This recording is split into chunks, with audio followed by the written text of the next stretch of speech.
Muy buenos días, familia. Muy buenos días, Señor. Buenos días al Padre. Muy buenos días a los hijos que están aquí conectados también. A tus hijos, a mis hermanos en Cristo Jesús. Hoy te bendigo y sobre todo agradezco la bendición que tú nos das. La bendición ya está porque estamos hoy vivos y con la oportunidad de recibir tu palabra de vida eterna que nos lleva también a darle vida a otros. Porque si estamos vivos es para ti. Por ti estamos vivos y estamos en la eternidad. Y ahora vivimos para ti. Para que otros aprendan a vivir y para que entren en la eternidad.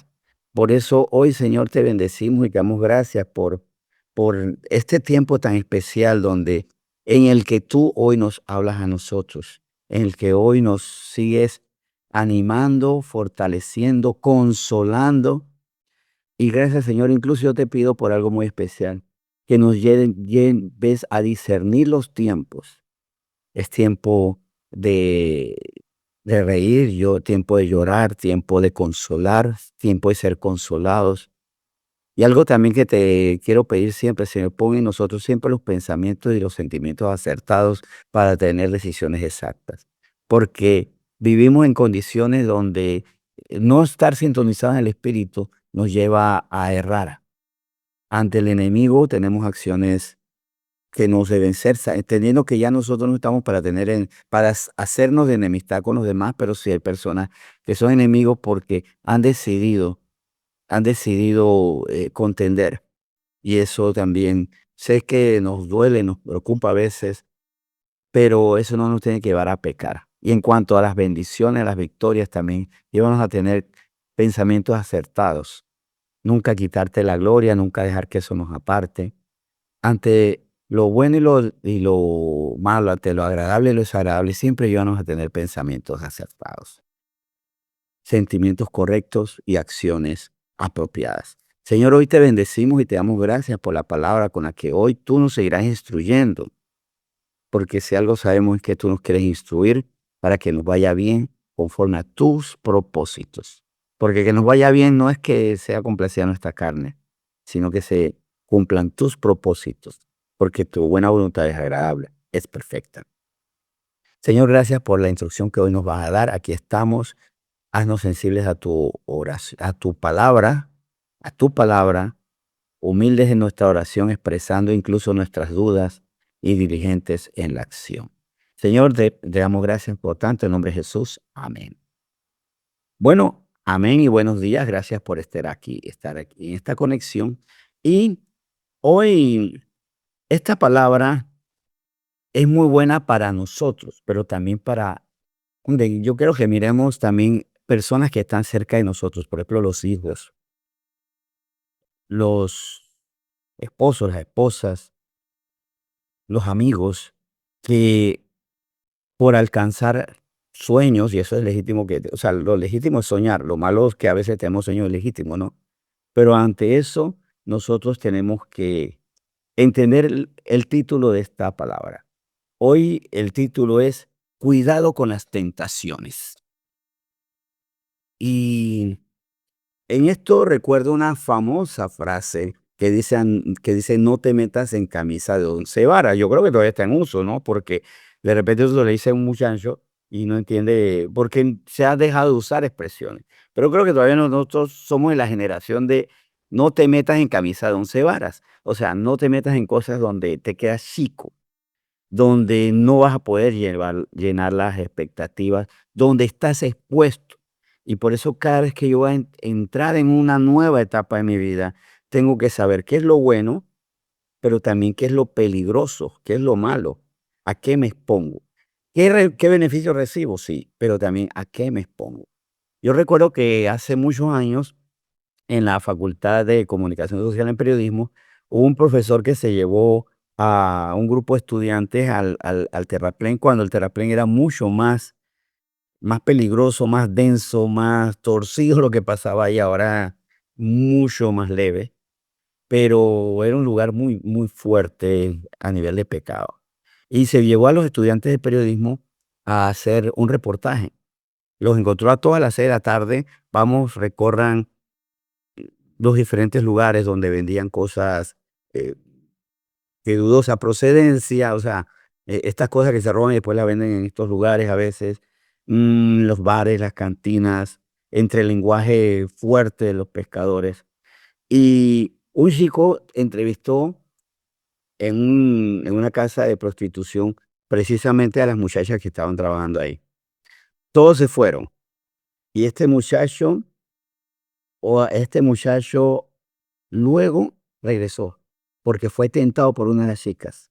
Se le quedó en la mente y después no resistió la tentación. Fue a hacer un reportaje sobre la prostitución y después lamentablemente quedó consumiendo uno de los servicios.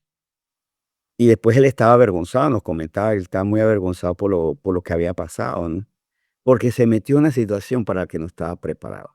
¿Debió haber pecado? Por supuesto que no. Pero aquí esto yo quiero que saquemos es precisamente la enseñanza. Debemos considerar que hay tentaciones que nos pueden superar y debemos ser conscientes de nuestra debilidad. Ahora, esto solamente aplica si la persona va a un lugar de eso, porque la idea es que nunca vaya. No, vamos a llevarlo a otros planos. Miren, cada lugar, porque vivimos un mundo caído, cada lugar de un mundo caído, hasta los más agradables, los más benignos, los más limpios, tienen en sí, si tienen algo del mundo, tienen algo que me puede contaminar. Y yo tengo que exponerme a eso, sí, pero espiritualmente. Sí debo exponerme ante situaciones, no puedo evitarlo cuando son parte, por ejemplo, del trabajo, de la vida en comunidad. Pero ¿qué hago al respecto? Primero, saber mis límites. A veces no estoy consciente de mis límites. Y esto lo vamos a ver en Segunda de Samuel, en el segundo libro de Samuel, capítulo 11, del 2 al 5, donde vemos el terrible peligro de no conocer mis límites. Yo no puedo exigirle al mundo que se vuelva conforme a mis debilidades. Y es que a veces digo, es que el problema es que me fue mal porque es que el mundo es muy teso, el mundo es muy fuerte y así no se puede. Así no se puede, digo yo, pero lo que yo debo entender es que sí debo poder. Y en este sentido vamos a la famosa historia de David y Betsabé. En segundo libro de Samuel, capítulo 2 del versículo, o sea, capítulo 11, perdón, del segundo libro de Samuel, capítulo 11, versículo 2 al 5, leo lo siguiente. Y sucedió un día al caer la tarde que se levantó David de su lecho y se paseaba sobre el terrado de la casa real, y vio desde el terrado una mujer que se estaba bañando, la cual era muy hermosa. Envió David a preguntar por aquella mujer y le dijeron, aquella es Betsabé, hija de Eliam, mujer de Urías Eteo. Y envió David mensajeros y la tomó y vino a él y él durmió con ella. Luego ella se purificó de su inmundicia y se volvió a su casa y concibió la mujer y envió a hacerlo saber a David diciendo estoy encinta. Aquí vemos que David se expuso de una situación, pero también fue advertido. Miren, él vio una situación que lo estaba superando, pero también escuchó una advertencia que lo debió haber contenido. Y, por ejemplo, aquí está claro, o sea, ¿cuál es la tentación? Se levantó David de su lecho. No, eso tenía que hacerlo, no, pero el problema fue este. Vio desde el terrado una mujer que se estaba bañando, a la cual era muy hermosa. Él la vio, era hermosa, y eso le generó a él una, una inquietud, y la inquietud, en vez de llevarla al Señor, la llevó o la dejó en su carne y la llevó incluso a expresarla a su personal, a sus mensajeros. Averiguó quién es esa mujer. ¿Y dónde está la advertencia? ¿Dónde debió haberse acabado la historia? Porque esta historia pudo haber sido muy corta, pudo haber sido de mucho menos consecuencias lamentables. Cuando de su mensajero escuchó esta respuesta, aquella es Betsabé, hija de Eliam, mujer de Urías Eteo. Ahí es donde se detiene el efecto de la idea tentadora que yo tengo. Nosotros debemos saber que en el mundo hay cosas que nos van a parecer atractivas, muy hermosas, como el caso de la mujer de Urías Eteo. pero algo nos dice no. Bueno, a nosotros los varones, ¿qué nos dice que no? Los varones casados, por lo menos aquí yo lo tengo, mi anillo de matrimonio. Eso a mí me detiene. Yo no tengo que preguntar nada. Yo puedo ver una mujer hermosa y veo mi anillo. Pero es más, yo le pregunto al Señor que, no, más bien le pido perdón al Señor. No tengo nada que preguntarle al Señor porque me pusiste ahí. No, Señor, yo te pido perdón porque vi a la mujer, pero mi advertencia es este anillo. O tal vez otro, antes de ver el anillo, te resulta que la cosa está ahí al lado. Entonces ya hay una advertencia, hay un alto. Sin embargo, él no se detuvo en la advertencia y se fue en algo que lo superó. David era un hombre que era proclive, era inclinado a enamorarse, pues, a inclinar su corazón por una mujer. Y él debía saber manejar eso, porque aquí también hay algo fundamental. Yo tengo que saber cuáles son mis debilidades para no exponerlas a las situaciones difíciles. Y efectivamente, él ante eso no luchó contra su debilidad, trató de complacerla. Y ahora lo quiero llevar a otros ámbitos dándoles un dato. Cuando estoy en un ambiente donde vi pecado, donde estoy en un ambiente donde vi pecado y sigo viendo pecado, y no tengo la actitud correcta hacia ese pecado, ¿y cuál es la actitud, cuál es la actitud incorrecta? Bueno, deleitarme en vez de rechazarlo. Yo sé que tengo que cuidarme.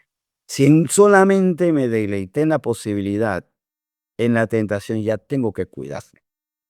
Porque a veces el problema es que decimos, bueno, yo pensé en eso, pero no hice y no hice daño a nadie. Y esto lo escuchaba de una dama cristiana que enseñaba en una plataforma de internet. Decía, el problema es que a veces nosotros decimos, bueno, hice esto, pero no hice daño a nadie. Si esto no hace daño a nadie, entonces no hay problema. Si le hizo daño a usted, porque a veces digo, yo tuve un mal pensamiento, lo anidé, lo satisfací, pero no dañé a nadie. ¿Y usted es alguien? Sí. O sea, decir, pecar y que no tenga consecuencias a otra persona no dice que no le hizo daño a nadie, le hizo daño a alguien muy importante, que es usted mismo. Tiene que guardar su corazón. Y por eso, ante eso, ¿qué dice Proverbios 6:28? Vamos al libro de Proverbios, capítulo 6, versículo 28, porque a veces, cuidado, decimos, no, pero no termina haciendo daño a nadie. Usted es alguien y usted vale para el Señor. Todos valemos para el Señor. Proverbios 6:28 nos dice, ¿andará el hombre sobre brasas sin que sus pies se quemen? Aquí no está hablando de los pies de los demás. Sin que sus pies se quemen. Puede caminar sobre brasas ardientes, sobre tizones de carbón.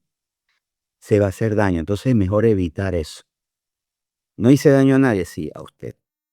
De ser un lugar, también valoremos, ¿no? Y en Santiago 1:13 el Señor también nos advierte de esto.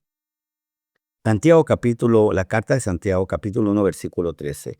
Cuando alguno es tentado, no diga que es tentado de parte de Dios, porque Dios no puede ser tentado por el mal ni él tienta a nadie. Primero, Dios no nos tienta o sea, Dios no le puso, no le puso a Betsabé para que él la viera. Esa fue una tentación que él se generó en su corazón, porque yo puedo ver algo y miro para otro lado, o tengo una reacción correcta. Hace un par de días en una fila de almacén recuerdo que a un señor se le cayó bastante dinero del bolsillo. Y una persona que estaba en la otra fila y yo al mismo tiempo coincidimos, fue esa fila coincidía, señor, el dinero. Le advertimos y el Señor lo recogió y quedó muy agradecido.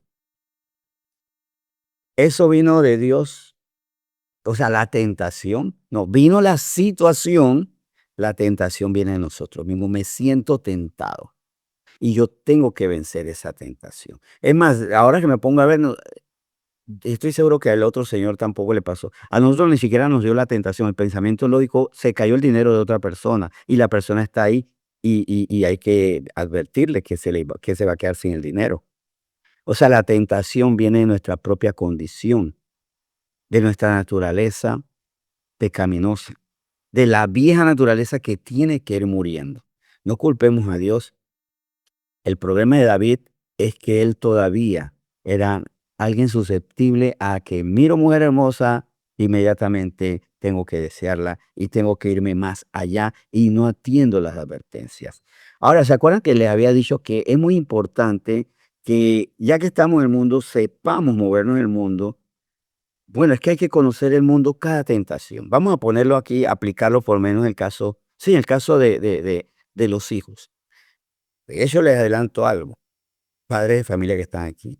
Cuando sus hijos ya le digan qué van a estudiar, no solo averigüen, y eso es que claro, sí, qué condiciones laborales hay, qué ofertas salariales, em, cuánta plaza de trabajo es fácil conseguir o es muy difícil, puede trabajar aquí o es mejor que le toque ir a otro lado, porque precisamente lo que quiere estudiar el muchacho o la muchacha es ser maestro de fagot o de arpa, y aquí está muy difícil conseguir ese trabajo y mejor que se vaya a otra nación, por ejemplo.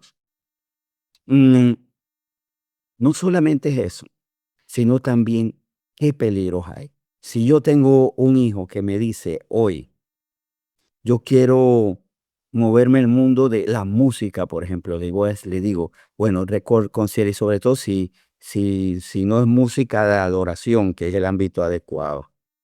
Yo le digo, mira, cuídate porque en ese mundo hay mucha vanidad. Llega el momento en que las personas te comienzan a endiosar y te lo puedes creer. Cuidado porque en ese mundo hay inclinación por consumir alcohol, por ejemplo. Cuídate en esa área. Pero también cuídate porque vas a enfrentarte a gente muy codiciosa. Si tu campo es la ciencia, cuidado, porque a veces te vas a envanecer y vas a inclinarte a decir, soy superior a los demás, pero también mi ciencia es superior a Dios. Y trato de hacer ciencia para quitar a Dios de la explicación de las cosas. Cuidado si tu trabajo tiene que ver con ventas, por ejemplo, de bienes raíces, porque las comisiones son muy buenas y en ese ambiente a veces hay competencia real, pero también a veces hay codicia. Cuídate. Miren, eso es para todo. Ah, no, y si quiero construir, quiero ser maestro de construcción, un trabajo muy honorable y muy esforzado. Bueno, aquí quienes han trabajado en la construcción saben que el ambiente a veces es pesado a veces en la violencia, en el cansancio. O sea, y tengo que cuidarlos.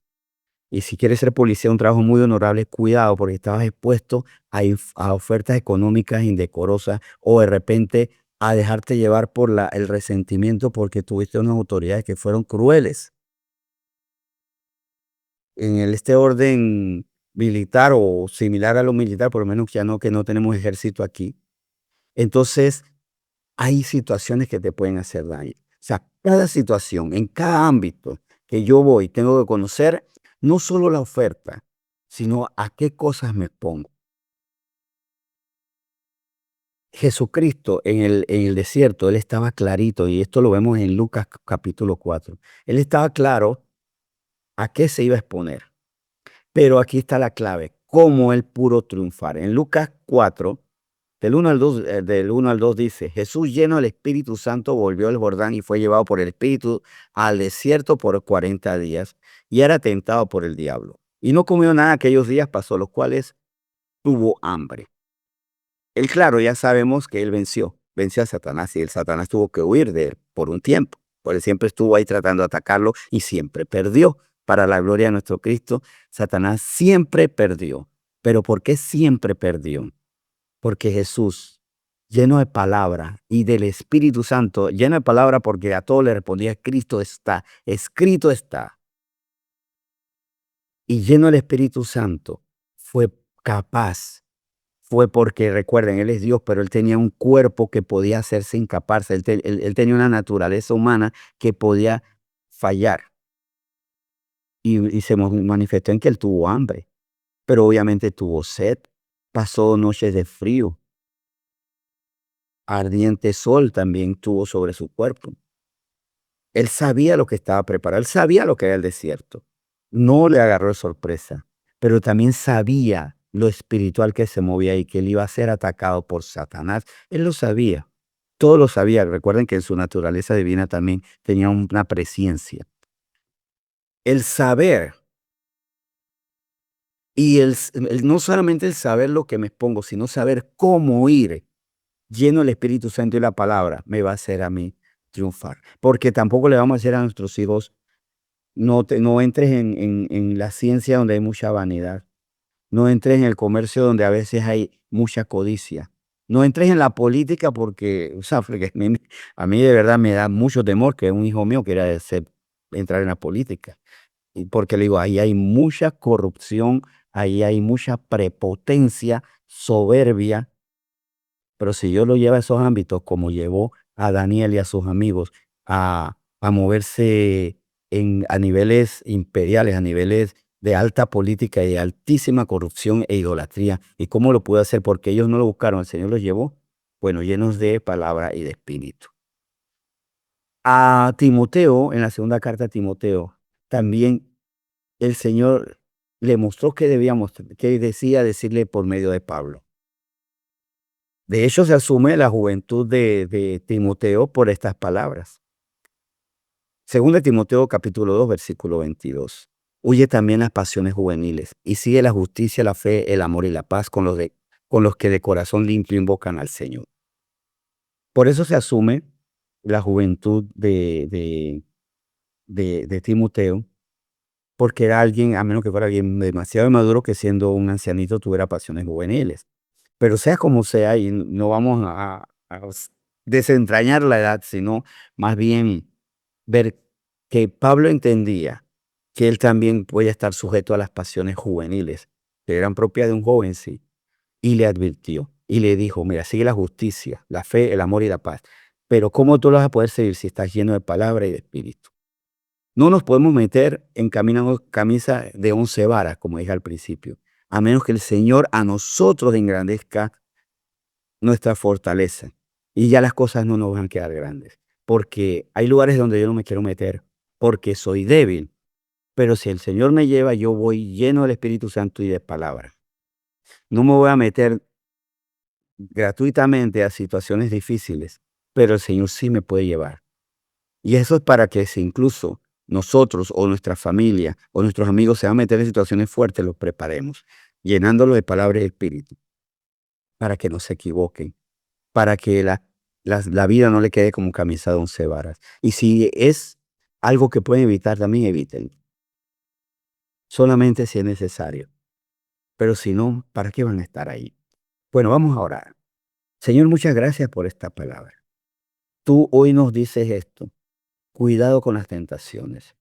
Estamos en el mundo y por eso tú dijiste, tú oraste al Padre, Señor Jesús, en el aposento alto. No te pido que los saques del mundo, sino que los guardes de todo mal.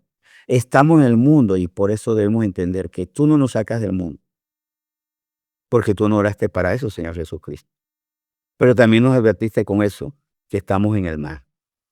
Estamos rodeados de gente con corazones contaminados, con vidas torcidas, con planes oscuros, con tentaciones que ellos mismos van colocando y que cada actividad tiene sus propias tentaciones.